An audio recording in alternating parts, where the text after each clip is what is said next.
guys, I'm Heidi, welcome back to my channel. Today I'm going to talk about Dead Souls by Nikolai Gogol. So Gogol was clearly a genius, but he was also a bit insane.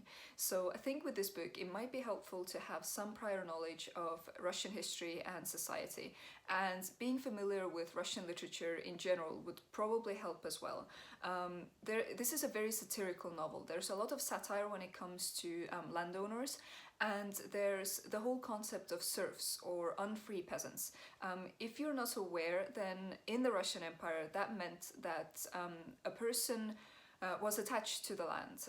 They couldn't leave, and they could be bought and sold. And the novel examines relationships between landowners and local civil servants, between landowners and serfs, and sort of between the city and the countryside. There's a recurring theme in some 19th century Russian classics, and that's the concept of the superfluous man.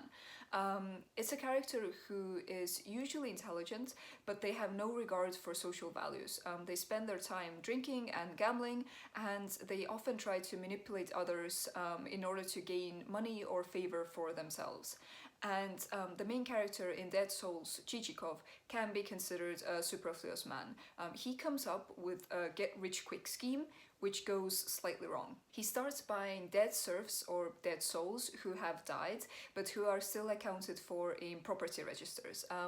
At the time, landowners were taxed according to how many serfs they had, but censuses were infrequent, and they were often paying tax on serfs who were already dead, and Chichikov looks to exploit that. So Gogol uses this concept of the superfluous man both in Dead Souls and in his short stories as well. I've read some of them and they are excellent. This concept is present in Chekhov's works as well, and it shows up sometimes in Dostoevsky's works. So, for example, Marmeladov from Crime and Punishment can be considered a superfluous man. But in Dead Souls, Gogol's characters are phenomenal.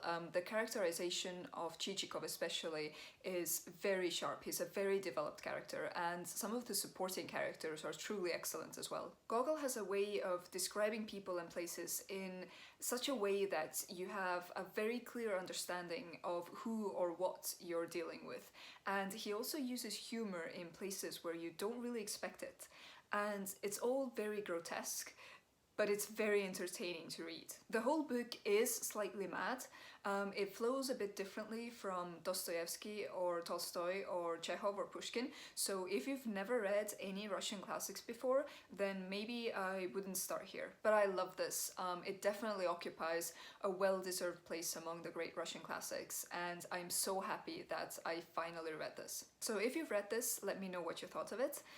Thank you so much for watching, and I'll see you in my next video. Bye!